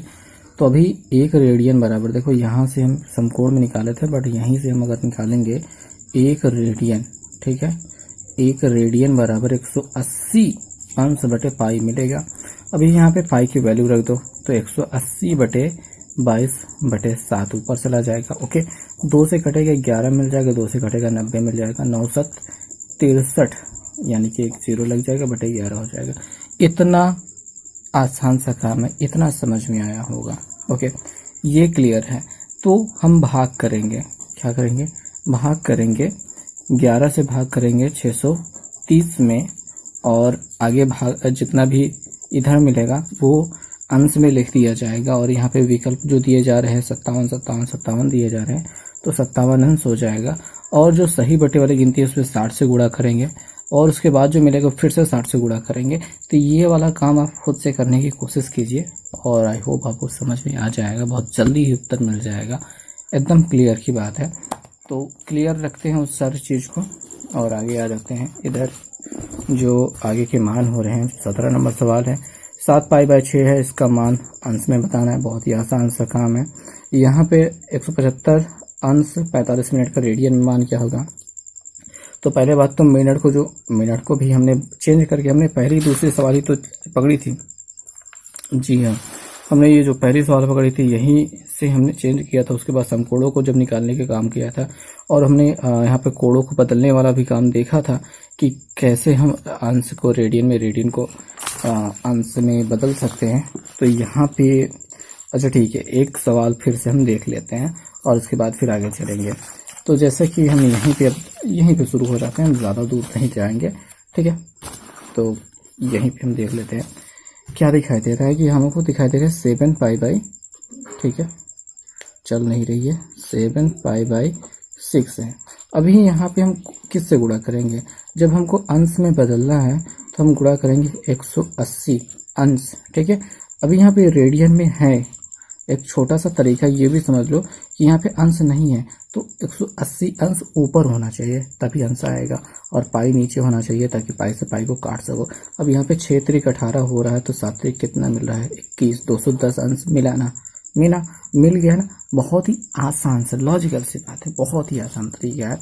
और यहाँ पे जो 175 अंश और 45 मिनट दिया है, तो भाई 175 अंश है और 45 मिनट है, तो यहाँ पे हम क्या करेंगे कि 175 अंश प्लस ये 45 जो मिनट है, इसको हम 60 से भाग कर देंगे ताकि वो अंश में बदल जाए। और यहाँ पे हम 15 या 45, 15 चौके 60 करके, तो यहाँ पे 175 अंश, या फिर 175 सही 3/4 अंश कह सकते हैं इसको, या फिर बीच में प्लस लगा के दोनों के साथ अंश लगा सकते हैं, ये भी तरीका हो सकता है। और उसके बाद यहाँ पे हमको इसको क्या करना है, रेडियन में बदलना है। तो रेडियन में जब बदलना है तो इसको सही बटे में ना रह करके सीधे सीधा बटे में रहे तो ज़्यादा अच्छा है। तो इसे गुणा किया और इसको जोड़ा तो 4 पंजे 20, 3 23 के 3 हाथ से लगे तो 4 सत्ते 8, 7 चौक 28 तो 30 ऐसे लगे 3, 4 एक कम 4 और 4 3 7 बटे 4। तो ये मिल गया है 703 बटे 4 अंश। अब इसको अगर हमको बदलना है रेडियन में तो भाई ये अंश है, इसको अंश हटाने के लिए अंश क्या होना चाहिए, 180 क्या होना चाहिए, नीचे होना चाहिए और ऊपर क्या होना चाहिए, पाई होना चाहिए। इतना मिल गया। अभी क्या है, अब इसको काटना है, छोटा करना है, जो भी कर सको उतना करना है। तो यहाँ पे देख लो विकल्प में क्या है, 703 पाई बटे 4। नहीं, ये नहीं होगा, 180 से गुणा करके वाला कोई नहीं मिलेगा। तो ये वाला जो आपको विकल्प दिखाई दे रहा है ना, थर्ड वाला, ये हो सकता है। ठीक है, क्योंकि यहाँ पे काट के छोटा भी नहीं होने वाला है तो ये थर्ड वाला विकल्प हो जाएगा। गुणा करके देख लेना, नहीं आया तो फिर बताना, आगे तो आ ही जाना चाहिए। अब यहाँ पे दो जो कह रहा है एक समकोण त्रिभुज के दो न्यून कोणों का अंतर इतना दिया गया है, उन कोणों का मान क्या है। तो ये सवाल थोड़ी सी अच्छी है बट फिर भी बहुत आसान है। आसान है तो कैसे करेंगे, चलिए देख लेते हैं, यहीं पे देख लेते हैं। तो भाई बात यह है कि दो कोणों का जो है अंतर दिया गया है। ओके जी, तो प्रश्न में जो कुछ करना है वो देखेंगे। एक समकोण त्रिभुज की बात की जा रही है और दो न्यून कोणों के अंतर की बात की जा रही थी। 2 पाई बटे 5, 2 पाई बटे 5 रेडियन में है। अगर ये x और y मान लिए जाएँ तो x प्लस वाई बराबर क्या मिल जाएगा आपको, 90 अंश। ध्यान देने वाली बात यह है कि इधर 90 है, टोटल 180 अंश होता है, तो इन दोनों को जोड़ने पर 90 हो जाएगा। और अंतर की बात करेंगे तो x माइनस वाई कर देते हैं, तो ये जितना दिया गया है 2 पाई बाई 5 रेडियन के रूप में रहेगा। अभी यहाँ पे देखो ये जो 90 है इसको हम पाई बाई 2 कह सकते हैं। ठीक है, 180 का आधा यानी पाई का पाई बाई 2 भी होता है। रेडियन में लिखना चाहो रेडियन में लिखो, चाहे तो आप कोण में लिख सकते हो, आपकी मर्जी है। आप इन दोनों को अगर जोड़ोगे समीकरणों को तो 2x हो जाएगा, वाई वाई कट जाएंगे और इन लोगों को जब जोड़ किया जाएगा तो 5 दूनी या 10 लघुत्तम हो जाएगा। 2 से इधर गुणा हो जाएगा 4 पाई, 5 से इधर गुणा हो जाएगा 5 पाई, 4 5 9 पाई बटे 10 हो रहा है। और यहाँ पे x 2 बराबर 2 इधर जाएगा, 10 दूनी या 20 हो जाएगा, तो x बराबर हो जाएगा 9 पाई और यहाँ पे 10 गुणते 2। अब यहाँ पे हम क्या कर सकते हैं, क्या करेंगे, हमको इसको अंश में बदलना होगा क्योंकि हमारा जो उत्तर दे रहा है वो अंश में दिया है। तो 180 बटे पाई से गुणा कर देंगे, पाई से पाई को काट देंगे, 0 से 0 काट देंगे, 9 मिल जाएगा, 9 9 हमको क्या मिल जाएगा 81। एक कोण कितना मिल गया, 81 मिल गया। और 90 में जब 81 को घटाएंगे तो दूसरा कोण हमको क्या मिल जाएगा 9 अंश। तो 81 और 9 अंश हमारा उत्तर हो जाएगा।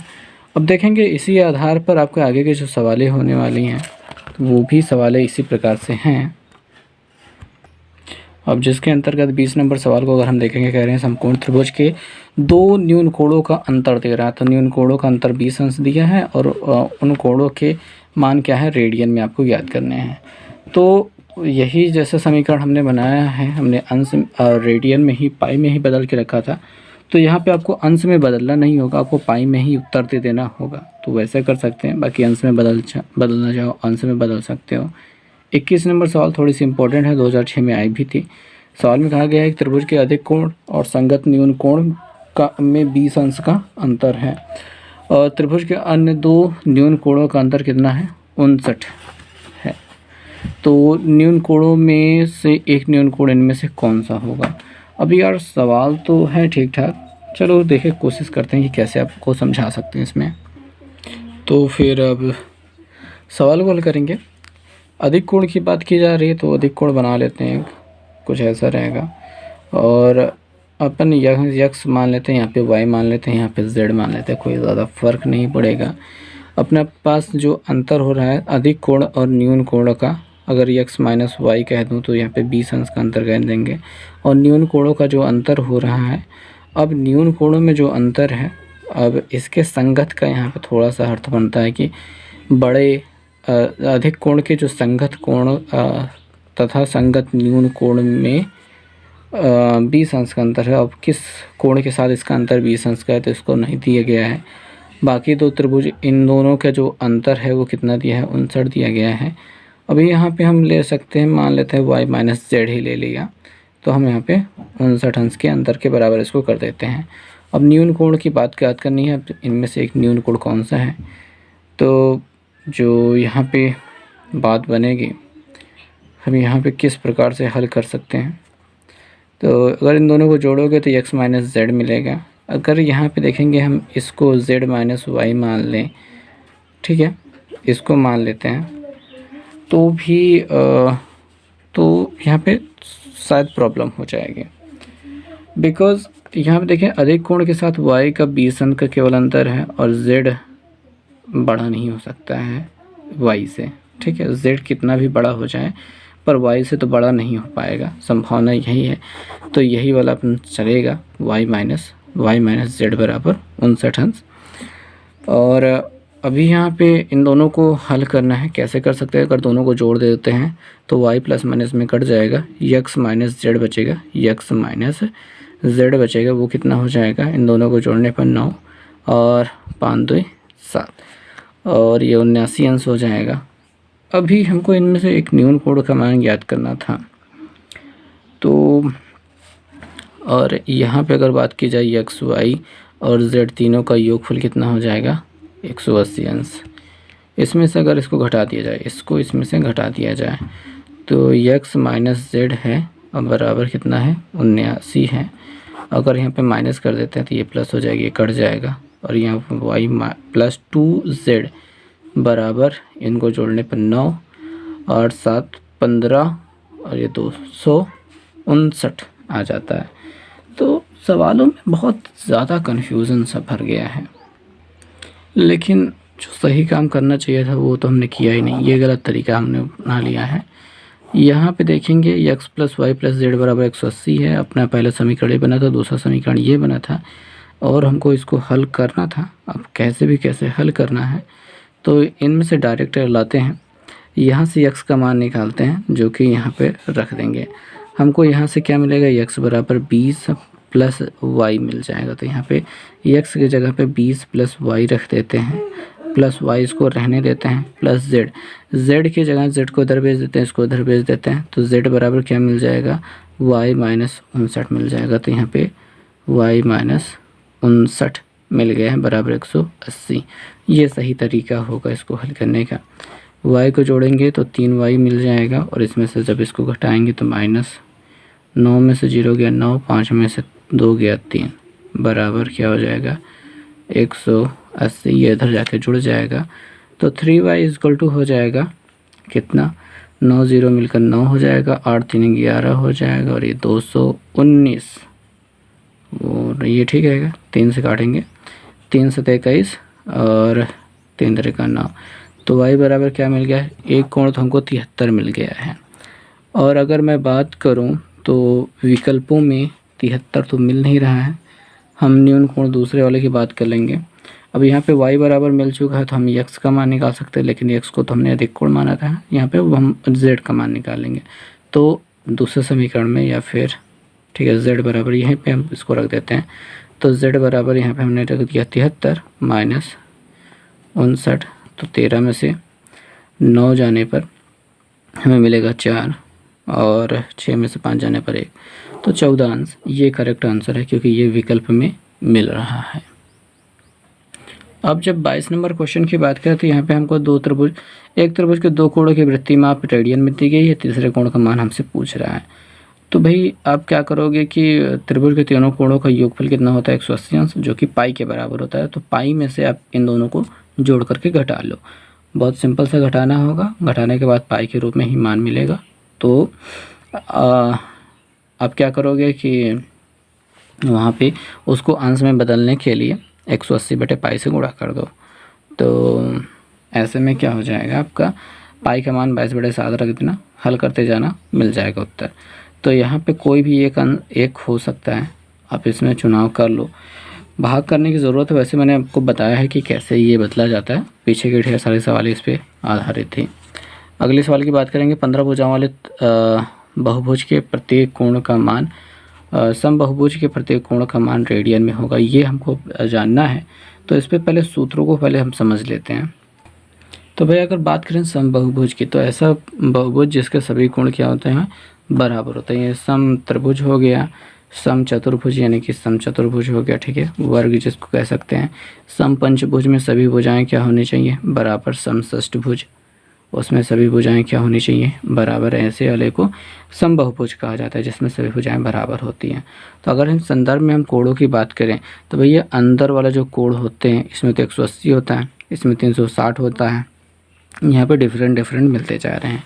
तो इनको जो निकालने का तरीका होता है, अगर आपकी भुजाएं कितनी हैं, अगर आपकी भुजाएं n हैं, तो यहाँ पे अंतः कोणों का योग, अंतः कोणों का योग अगर निकालना है तो वो बन जाता है फार्मूला 2n-4 इंटू 90। याद रखिएगा 2n-4 इंटू 90 बन जाता है। जैसे 5 भुजाओं वाला है तो 5 दूनी 10, 10 में से 4 गया 6, 6 9 54 और ये 0 क्योंकि 90 है ना, ठीक है। 6 9 54 केवल 9 से गुणा किया था।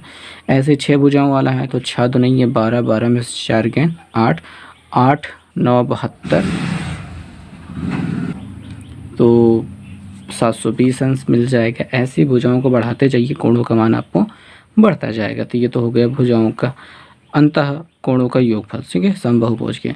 अगर आपसे प्रत्येक कोण का मान पूछा जाए, प्रत्येक कोण का मान, तो भैया याद रखो कि सभी भुजाएं बराबर है तो सभी कोण बराबर होंगे। अभी यहाँ पे तो 60 60 के हो जाएंगे, यहाँ पे कितना हो जाएंगे 90 90 के हो जाएंगे। और बाकी भुजाओं का अगर हमको निकालने, भाई बहुभुजों को निकालना है तो भाई वही फार्मूला हो जाएगा, यानी कि जो योगफल है 2n-4 इंटू 90, इसी में अगर n से भाग दो यानी भुजाओं की संख्या से भाग दो तो प्रत्येक कोण का मान मिल जाएगा। जैसे ये पंचभुज है, ठीक है, 540 क्या हो रहा है, अंतः कोणों का योगफल हो रहा है। अगर उसमें हम 5 से भाग दे देंगे क्योंकि 5 भुजाएं हैं और 1 2 3 4 5 5 कोण ही हैं, तो काट दिया, 5 एकम 5 और यहाँ पे 0 लगेगा, 5 8 40। तो एक कोण का मान कितना मिल गया, 108 अंश। तो 108 अंश मिल गया है एक कोण का मान, इधर वाले का, इधर वाले का, इधर वाले का, इधर इधर ही, चाहे जिसका मान नाम कहना चाहें उसका मान हो जाएगा 108 अंश। ऐसे ही षष्ठभुज करके निकाल सकते हैं तो आपको 120 मिल जाएगा संभवतः। देखिए 720 है, अब इसकी भुजाएं कितनी हैं, 6 हैं, तो 6 एकम 4, 6 दूनी 12, तो यहाँ पे 120 अंश आपको मिल रहा है इसके प्रत्येक कोण का मान। तो आपको समझ में आ गया, अंतः कोणों का योगफल 2n-4 इंटू 90 होता है, प्रत्येक कोण का मान उसी में n से भाग कर दीजिए, ये हो जाता है। अब बात कर लेते हैं बाह्य कोण का मान। तो बाह्य कोण जो होता है, ठीक है, बहिर्ष कोण जैसे कहा जाएगा, तो किसी भी बहुभुज में जो प्रत्येक बहिर्ष कोण का योगफल होता है, ठीक है, बहिर्ष कोण का योगफल होता है वो हमेशा 360 होता है। अब यहाँ पे देखो भाई होता क्या है, ये भुजाएं और ये भुजाएं, ये कोण और ये कोण, इन्हीं को बहिर्ष कोण कहा जाता है, फिर बाह्य कोण कहा जाता है। अब ये मत गिनिएगा कि ये पूरा आपका बाह्य कोण होगा, नहीं, ये नहीं होगा, ठीक है। आपका अगर चतुर्भुज के बाह्य कोणों की बात करेंगे तो ये बढ़ाया, ये बढ़ाया, ये बढ़ाया और ये बढ़ाया, तो यहाँ पे आपको जो कोणों का योगफल, ये जो कोण दिखाई दे रहे हैं इनका जो योगफल होगा वो आपका होगा हमेशा 360, हर एक के लिए यही होता है। और यहाँ पे अगर प्रत्येक कोण का मान निकालना है, प्रत्येक कोण का आप में मान निकालना चाहते हैं तो आप क्या करेंगे, योगफल में 360 में भाग कर देंगे उसकी भुजा पे। भुजा कितनी है, अभी अगर आपके पास 3 है तो 3 से भाग, 4 है तो 4 से भाग, 5 है तो 5 से भाग, जितना भुजा है उससे भाग कर दीजिए। अब जैसा भी उत्तर मिलता है वो ऐसे ही मिल जाएगा। एक छोटी सी बात ये भी होती है कि अंतः कोण, ठीक है, अंतः कोण और जो आपका बाह्य कोण होता है इनके बीच में रिलेशन क्या होता है, बाह्य कोण जो भी है, गलत लिख दिया हमने, ठीक है, बाह्य कोण के बीच का रिलेशन क्या होता है, तो इनका योगफल हमेशा कितना होता है, 180 अंश होता है। प्रूव करके दिखा देते हैं। देखो भाई ये सीधी लाइन है, ये अंदर 60 बनेगा, ऊपर बाहर 120 बनेगा, तो यहाँ पे योगफल कितना है, 180 रहेगा। अगर यहाँ पे ये अंतः कोण है, बाह्य कोण निकालना चाहते हो तो ऐसे मिलेगा, सीधी लाइन खींचने के बाद ही मिलेगा, तो 180 ही रहेगा, ठीक है। इधर देखो ये किसी भी इसको बढ़ा देते हैं तो इधर वाला जो कोण बन रहा है, तो ये क्या हो गया, बाह्य अंतः और बाह्य कोण का योगफल कितना हो गया, 180 अंश हो गया। तो इन्हीं फार्मूलों का यूज़ करके आपकी सवालें बनती हैं। तो अब इस सवाल को हम देख लेते हैं। कहा गया है 15 भुजाओं वाले समबाहुभुज के प्रत्येक कोण का ठीक है, प्रत्येक कोण का मान रेडियन में होगा। तो यहाँ पे हमको अंतः कोण का मान हमको निकालने को कहेगा, कभी भी बाह्य कोण को नहीं कहेगा। जब भी बाह्य कोण को कहेगा तो वो बाह्य कोण को लिख करके पूछेगा, ठीक है। तो यहाँ पे 15 भुजाओं वाला अगर हमको कोण निकालना है, अंतः कोण निकालना है, ठीक है, तो यहाँ पे हम क्या करेंगे, 2n आता है, n मैंने 15 -4 इंटू 90, ये क्या हो गया आपका बाह्य कोणों का अंतः कोणों का योगफल हो गया। अब भाग करेंगे 15 से। 15 से क्यों भाग करेंगे, क्योंकि 15 भुजाएं हैं। ओके, तो 15 दूनी 30, 30 में से 4 गया तो हमें क्या मिलेगा, 30 में से 4 गया 26 गुणते 90/15, तो इतना मिल गया है। अभी यहाँ पे हमको इसको रेडियन में कन्वर्ट करके लाना है, तो यहाँ पे हम π/180 से भाग करते हैं ताकि ये रेडियन में बदल जाए। तो 90 दूनी 180 होता है, तो 2 से काटेंगे, यहाँ पे क्या मिल जाएगा 13, तो हमको क्या दिखाई दे रहा है 13 π/15। बहुत ही सिंपल सा आंसर, ये रेडियन में मिलेगा। ओके, तो ये तो यही रहेगा आपका आंसर। अब बात करेंगे यहाँ पे 24 नंबर, 10 भुजा वाले समबाहुभुज के बहिष्कोण का मान क्या है। तो यहाँ पे बहिष्कोण टोटल कितना होता है, 360 होता है। अब भुजाओं की संख्या कितनी है, 10 है, तो 360 में 10 से भाग कर दो, जो भी उत्तर मिले वही आपका सही होगा। तो जो मिले वो अपन याद कर लेना, बहुत आसान है, बहुत ज़्यादा आसान है। अगली सवाल, एक बहुभुज का बाह्य कोण और आंतरिक कोण, बाह्य कोण उसके आंतरिक कोण का 1/5 है, तो जो बाहर वाला है वह अंदर वाले का 1/5 है। तो उस बहुभुज की भुजाओं की संख्या ज्ञात करना है। तो हम यहाँ पे चलिए इसको थोड़ा सा हल करके दिखाते हैं। अब देखो भाई, क्या है कि कोई बहुभुज है, मान लेते हैं कैसा भी होगा। अब जो बाह्य कोण है, बाहर वाला कोण है, यहाँ पे अंदर वाले के 1/5 है, तो थोड़ा सा होना चाहिए थोड़ा सा बड़ा। ये ख़राब क्यों बन रहा है, ऐसे बना लेते हैं। ये अंतः कोण है, ये बाह्य कोण है। ओके, ठीक, तो इन दोनों का योगफल तो आपको 180 होता ही है। अगर हम बात करें कि अंतः कोण का, तो वो x है, जो बाह्य कोण है उसका 1/5 है, यानी x/5 होगा। सिंपल सी बात है। क्यों कह रहे थे कि बाह्य कोण अंतः कोण का आंतरिक कोण का 1/5 है, तो ये जो बाह्य कोण है वो आंतरिक का यानी x का 1/5 है। अब दोनों का योगफल कितना है, 180 है, तो x + x/5 बराबर 180। बस सिंपल सा काम है, 5 × 5 = 6x/5 बराबर 180। तो x बराबर क्या मिल जाएगा आपको, 6 से 18, 5 × 15 150। तो ये अंदर वाले कोण का मान कितना मिल गया, 150 है। अभी देखो यहाँ पे ये वाला फार्मूले पे रख करके 2n - 4 × 90 वाले फार्मूले पे रख करके अब भुजाओं की संख्या तो निकाल सकते हो, पर वो ज़्यादा लंबा पड़ेगा। तो मैं आपको आसान तरीका बताऊंगा बहिष्कोण वाले के आधार पे। अंदर वाला कोण 150 हो गया, तो बाहर वाला कितना हो जाएगा, 180 घटा दो भैया, कितना मिलेगा 30 अंश। बाहर वाला कितना हो जाएगा 30 अंश। ओके, तो बाहर वाला टोटल कितना होता है 360 का, 360 का। एक कोण कितना मिला आपको 30 अंश का, काट दो, 3 × 3, 3 दूनी 6, यानी कि कितने मिला 12 भुजाओं वाला ये है। ओके, बहुत सिंपल सा काम है। आप 150 वाला यूज़ करके यहाँ पे 2n - 4 × 90/n बराबर 150 करके भी n का मान निकाल सकते हो। ओके ओके जी, तो अब पहुँच चुके हैं अगले सवाल पे। अगली सवाल थोड़ी सी मुश्किल लग रही है, पर क्या करें, चलिए देखते हैं।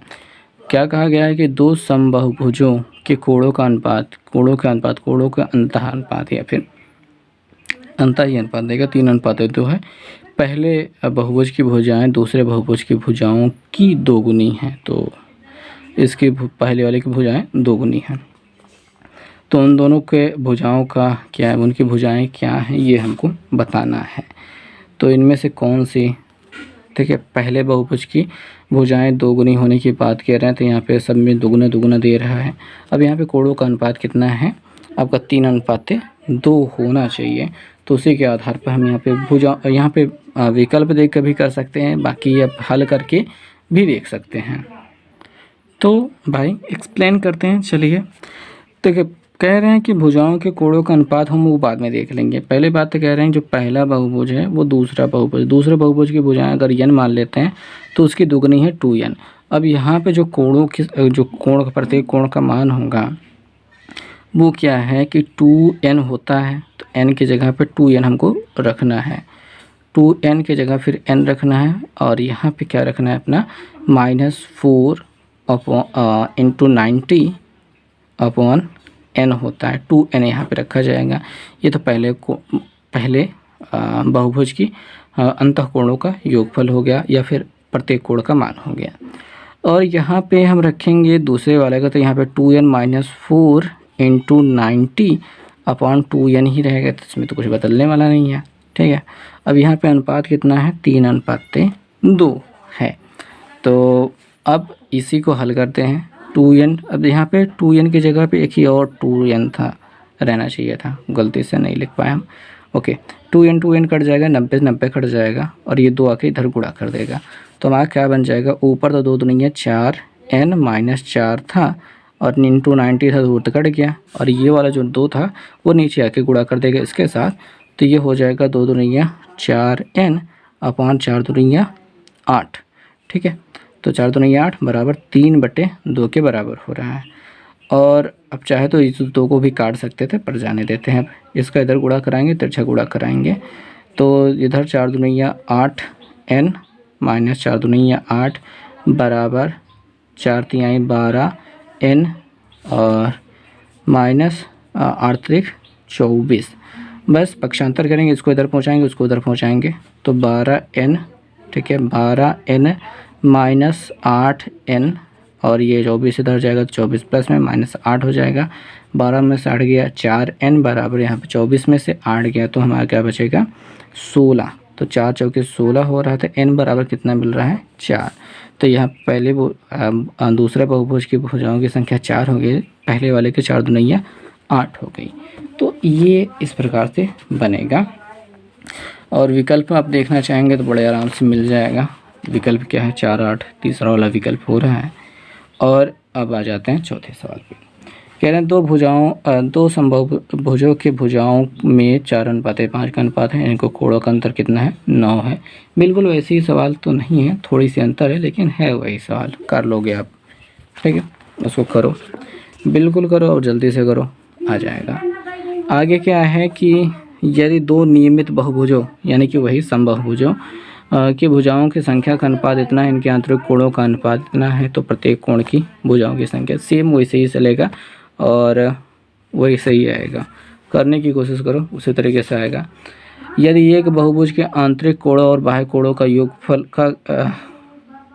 का 5 गुना,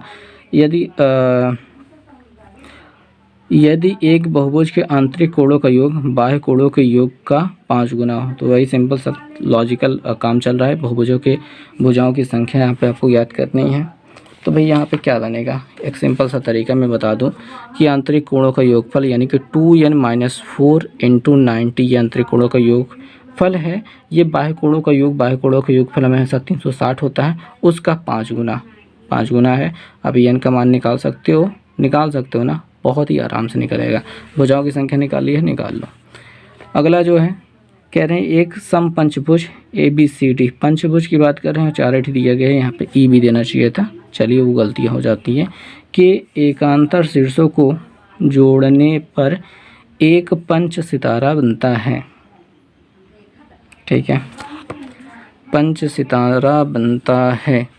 ठीक है, इस सितारे के 5 शीर्ष कोणों का योगफल है। गजब की बात है, एक समपंचभुज है। ठीक है, ये बन रहा है समपंचभुज, इसके एकांतर शीर्षों को। ठीक है, अब इसके साथ इसको जोड़ दिया, इसके साथ इसको जोड़ दिया, इसके साथ इसको जोड़ दिया, इसके साथ इसको जोड़ दिया, एक सितारा बन गया। ठीक है, अब इसको हटा देंगे, इसको हटा देंगे, इसको हटा देंगे, ये समपंचभुज बना है। और मेरे हाथ में थोड़ा सा इतना सा अच्छे से नहीं बनता है, इस वजह से गलती हो गई। एक सितारा बनता है, सितारा के जो शीर्ष हो रहे हैं इनके कोणों का योगफल कितना होगा ये हमको बताना है। ठीक है, 5 शीर्षों के कोणों का योगफल। अब छोटी सी बात मैं आपको यहाँ पे अंदाज़न बताना चाहूँगा कि मैं मानता हूँ कि यहाँ पे 3 भाग जो बने हैं, तीनों भाग बराबर टुकड़ों में बटे होंगे। अब इसके अलावा आप कोई नहीं लॉजिक लगा सकते। भैया आपको क्या लग रहा है, आपको बराबर दिखाई दे रहा है, लग रहा है, थोड़ा बहुत लग रहा है ना, बस यही आपको लॉजिकल दिमाग लगाना है कि मान लेना है कि हाँ ये 3 बराबर भागों में बट रहे हैं। पंचभुज के पांचों अंतः कोणों का योगफल कितना मिलता है, 540 होता है। ये ईथर वाले पूरा मटेरियल लेकर के, ठीक है, ये होता है। अभी निकाला था हमने तो 540 होता है। अभी क्या है कि यहाँ पे देखो, यहाँ पे 3 भाग में 1/3 वाला हिस्सा, 1/3 हिस्सा आपको मिल रहा है सितारा में, 1/3 हिस्सा, 1/1/1/3 हर जगह पे 1/3 हिस्सा आपका काम कर रहा है। तो यहाँ पे हम क्या करेंगे, 3 से भाग कर देंगे ताकि हमको पता चल जाए ये वाला, ये वाला, ये वाला और ये वाला का योगफल कितना है। अब यहाँ पे ये 1/3 ही क्यों लिया, क्योंकि 3 भागों में बढ़ रहा था। भले भी ये बराबर हो या ना हो, उससे कोई फ़र्क नहीं पड़ता, हमको यहाँ पे मानना पड़ेगा कि हाँ ये बराबर भागों में बढ़ रहा है। क्योंकि जब तक मानोगे नहीं, लॉजिकल काम नहीं हो पाएगा, ठीक है, अच्छे से उत्तर नहीं मिल पाएगा। और जल्दी से उत्तर लाना है तो ये करना ही पड़ेगा। और मान लो कि हाँ यार ये समान रूप से बढ़ता है, अभी हमको सिद्ध तो नहीं करना है, पर ये 3 बराबर भागों में बढ़ता है ये वाला हिस्सा। तो एक हिस्सा हमको यहाँ पे लेना है, तो हमने 1/3 ले लिया है। और यहाँ पे 5 से काट देते हैं, 3 से काट देते हैं, 3 एकम 3, 3 से गए 3 8 24, तो कितना मिल गया, 180 मिल गया। तो यहाँ पे आंसर कितना है, 180 है। पर यहाँ पे उत्तर तो ये 360 दे रहा है। तो गलती तो हुई है, पर इसका उत्तर भी हम आपको कहीं से नहीं दे सकते, कुछ समझ में नहीं आ रहा है। जहाँ तक मेरी संभावना थी मैंने आपको समझा दिया है। और यहाँ पे 360 दे रहा है। अब ये इसकी मर्ज़ी है, तो यानी कि इसको हम कन्फ्यूज़न वाले सवाल रखते हैं और इसको छोड़ करके आगे बढ़ते हैं, ठीक है। कुछ सवालों को हम ऐसे छोड़ देते हैं। 31 नंबर सवाल को हम ध्यान से देखेंगे। यहाँ पे कह रहे हैं कि यदि एक n+1 भुजाओं वाले समबाहुभुज के आंतरिक कोण तथा n भुजाओं वाले समबाहुभुज के आंतरिक कोण में 4 अंश का अंतर हो तो उनके बहिष्कोण का अंतर तथा n का मान ज्ञात कीजिए। तो सिंपल सा काम है, वही फार्मूला आपको यहाँ पे रखना है, यूज़ करना है, काम होगा, आएगा उत्तर। तो भाई यहाँ पे हम फार्मूला आपको दिखा देते हैं। अब देखिए यहाँ पे ये ज़्यादा भुजाओं वाला समबाहुभुज है और ये कम भुजाओं वाला समबाहुभुज है, तो इनके आंतरिक कोणों का जो आंतरिक कोण का एक का लेंगे या फिर सभी का लेंगे, तो यहाँ पे एक का लेना ज़्यादा बेहतर रहेगा। उसका जो अंतर हमको यहाँ पे लेना है, तो यहाँ पे 2n की जगह n+1 लेते हैं, ठीक है। 2n-4 होता है इंटू 90/n+1 करेंगे, ये पहली हो गए। दूसरा हो गया है कितना, यहाँ पे योग तो दिया नहीं है और आंतरिक कोण दिया है खेले, तो यहाँ पे यही होना चाहिए 2n-4 इंटू 90/n कर देंगे। तो ये क्या हो गया, छोटे वाले का, यानी कि कम n भुजाओं वाले का। तो यहाँ पे अंतर कितना है, 4 अंश हमने लिख दिया है। अब क्या है, आपको यहाँ से हल करके n का मान निकाल लेना है। n का मान निकालने के बाद आप बहिर्ष्कोण भी निकाल सकते हो बड़े आराम से, ठीक है। प्रत्येक कोण उनके बहिर्ष्कोणों का अंतर हमको निकालना है। तो 360 में n+1 से भाग देना, फिर 360 में n से भाग देना, और उसका जो डिफरेंस होगा वो बड़े आराम से मिल जाएगा। तो n का मान पहले निकाल लो और उसके बाद बहिर्ष्कोणों का अंतर तो आप निकाल ही पाओगे, ओके। तो इसी पे आप यहाँ पे इसको आधारित रखिए, बहुत जल्दी से आ जाएगा। अभी हम आ जाएंगे नए प्रकार के सवालों पे, जहाँ पे हमको दिखाई दे रहा है 28 सेंटीमीटर त्रिज्या के वृत्त का 22 सेंटीमीटर लंबाई का चाप केंद्र पर कोण अंकित करता है। तो यहाँ पे जो फार्मूला होगा वो हम देख लेते हैं। देखो भाई, जो कोण बराबर होगा वो चाप बटे त्रिज्या होगा, ओके। बस इतना सा काम, ये होता है फार्मूला। और याद रखो भी कि यहाँ पे जो कोण मिलेगा वो आपका रेडियन में होगा, ठीक है। रेडियन में कोण होता है, ये बस इतना सा ध्यान रखना है कि यहाँ पे हमको रेडियन में कोण ही काम करता है और कुछ बड़ी बात नहीं है। तो अगर हम सवाल की बात करें तो सवाल में कहा गया है कि अपने पास क्या है, 28 सेंटीमीटर त्रिज्या है और वृत्त के जो चाप की लंबाई है वो 22 सेंटीमीटर है। हमको कोण ज्ञात करना है। तो कोण बराबर क्या होता है, चाप कितना है, 22 सेंटीमीटर लंबाई का चाप है, 28 उसकी त्रिज्या है। तो 22 चाप हो गया, 28 उसकी त्रिज्या हो गई, बस हो गया। अब ये क्या है, रेडियन में मिलेगा, बस भैया ये याद रखना है कि ये रेडियन में मिलने वाला है।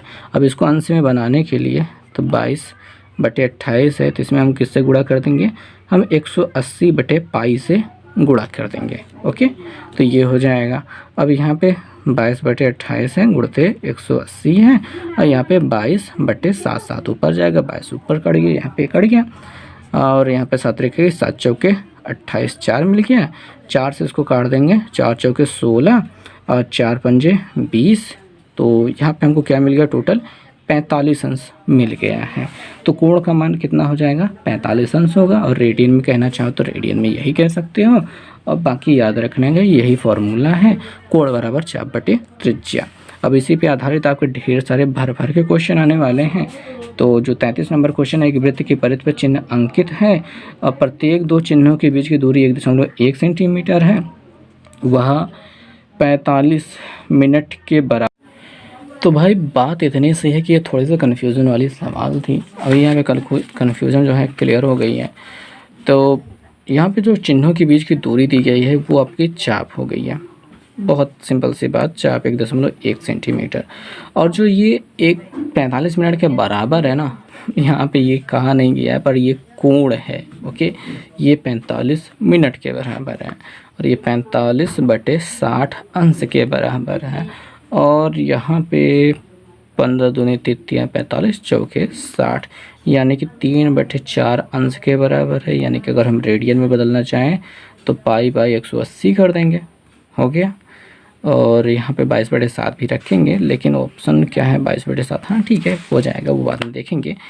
तो ये अंश गायब हो जाएगा, अब रेडियन में हो गया तो 3 6 18। तो यहाँ पे π/4 गुणते 60 रेडियन में हो गया भैया, रेडियन में हो चुका है।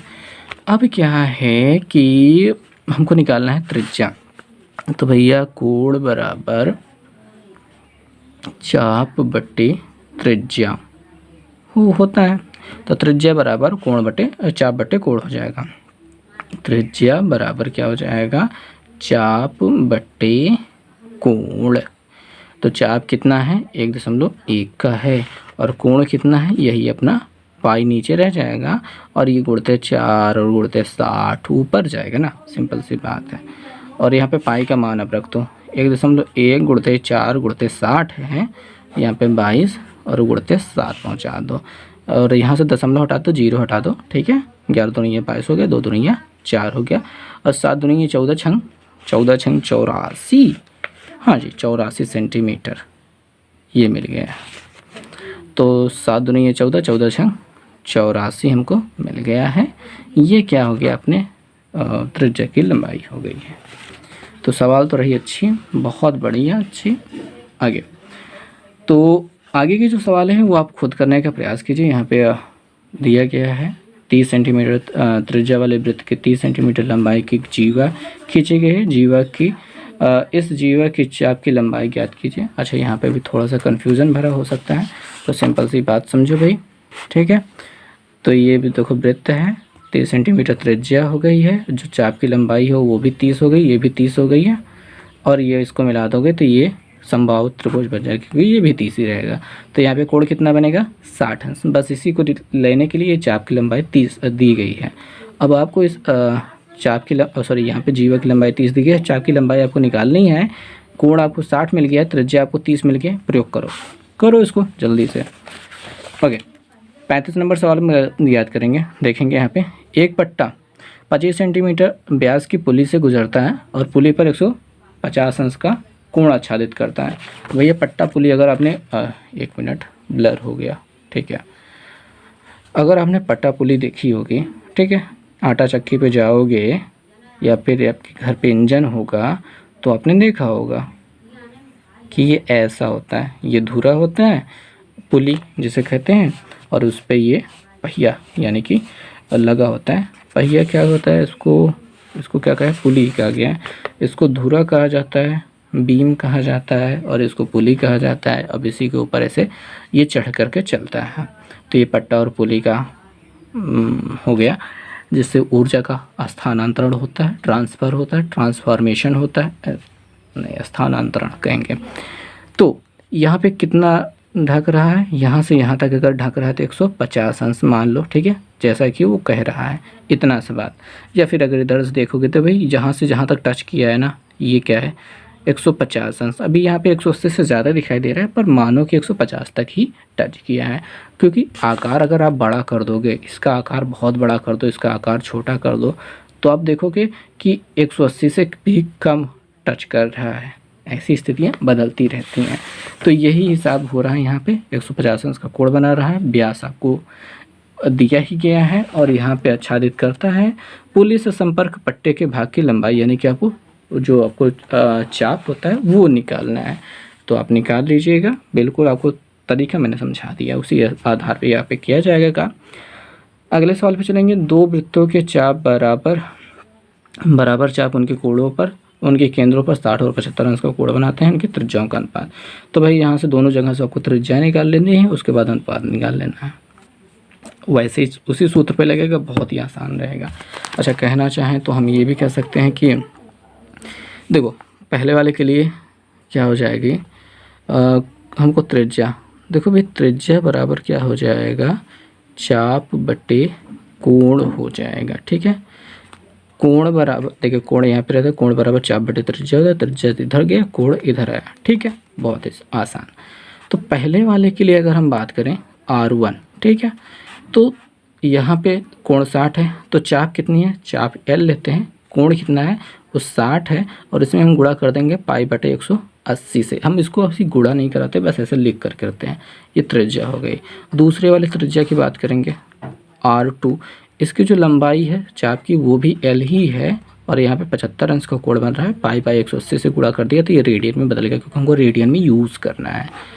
अनुपात निकाल लिया, L से L कटेगा, पाई बाई 180 से 180 कटेगा, 75 ऊपर जाएगा, 75 बटे 60 होगा, रिवर्स हो गया ना। तो यहाँ पे त्रिज्याओं का अनुपात बड़े आराम से मिल जाएगा।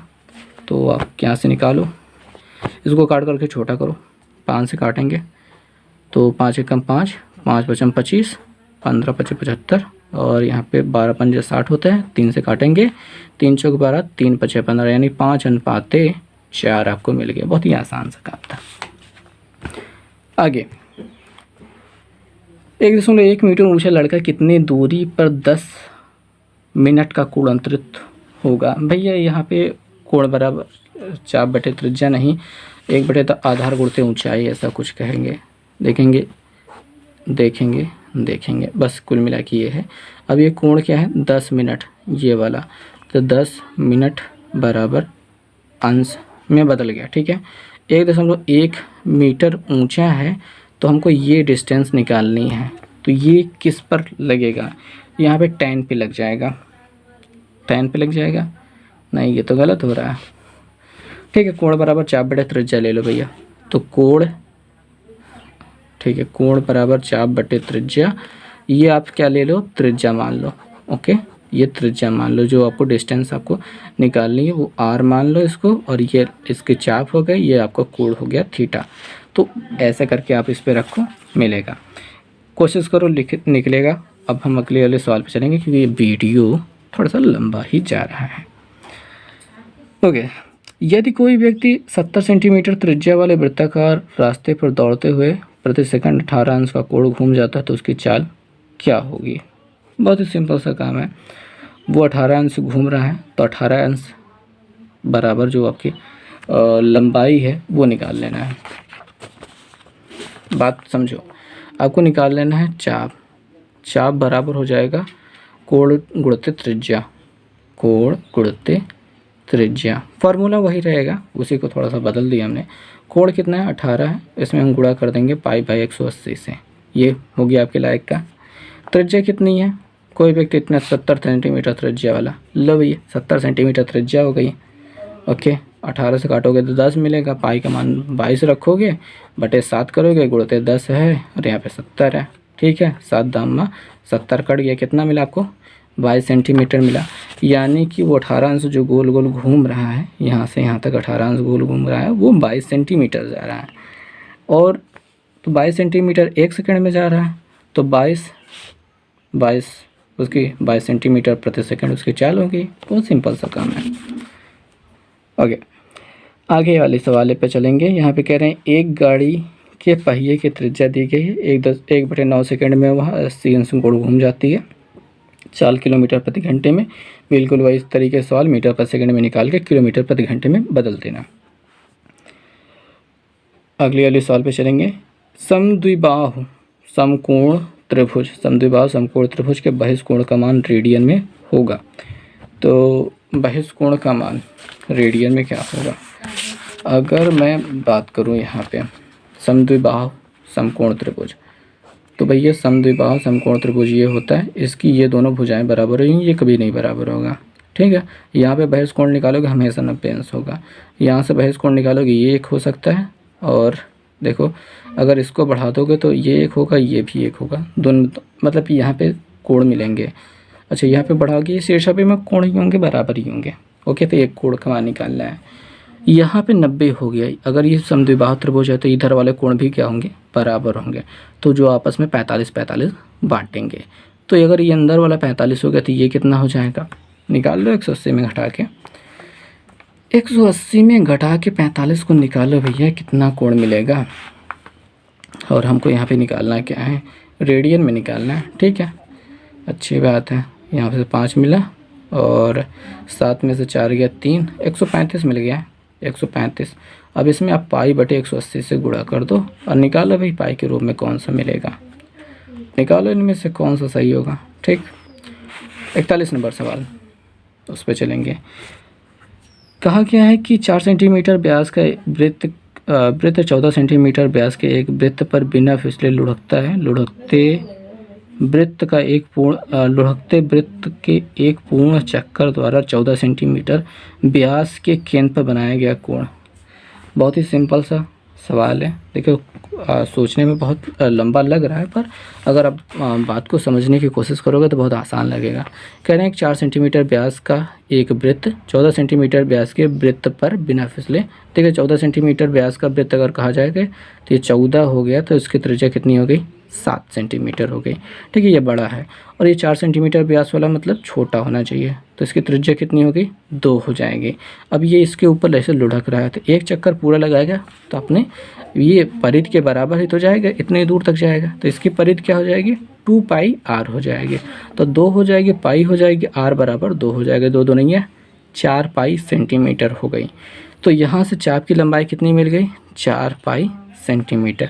त्रिज्या कितनी हो गई, 7। कोण कितना होगा, निकाल लो, कोण बराबर चाप बटे त्रिज्या से। ठीक है, निकाल लेना और रेडियन में मिल जाएगा बड़े आराम से। उत्तर बहुत आसान है। Okay, 42 number question. एक समबाहुभुज की 11 भुजाएं हैं, बहुभुज के आंतरिक कोणों का योगफल कितना होगा, निकाल लेना भाई, फॉर्मूला आपको बताए हैं। ओके, और समकोण के रूप में निकालना है तो 90 वाला गुणा जो करते हो, गुणा ना कराना, 90 को अलग रखना, समकोण के रूप में मिल जाएगा, या फिर निकालने के बाद 90 से भाग कर देना, समकोण के रूप में मिल जाएगा। ठीक है, अगली वाली सवाल जो आखिरी सवाल है, कहा जा रहा है कि एक घड़ी 7 सेंटीमीटर लंबी, एक घड़ी की 7 सेंटीमीटर लंबी मिनट वाली सुई द्वारा 10 मिनट में निर्मित क्षेत्रफल होगा। तो यहाँ पे देखो भाई 10 मिनट में निर्मित, ये 7 सेंटीमीटर लंबी है तो त्रिज्या बराबर 7 सेंटीमीटर। 10 मिनट मतलब ये समय लग रहा है, अभी यहाँ पे कोण नहीं है, समय है। ठीक, तो समय कितना है, 10 मिनट है। अभी यहाँ पे 10 मिनट को हम कोण में बदलेंगे तो 1 मिनट बराबर 6 अंश, तो 10 मिनट बराबर 10 छंग 60 अंश। ये अपना कोण बन गया। क्षेत्रफल कितना होगा, तो भाई θ/360 पाई आर स्क्वायर होता है, मालूम है ना। ये क्या होता है, त्रिज्यखंड के क्षेत्रफल का सूत्र होता है, तो हाई स्कूल में पढ़ने के लिए मिला ही था। तो 60/360 हो गया है।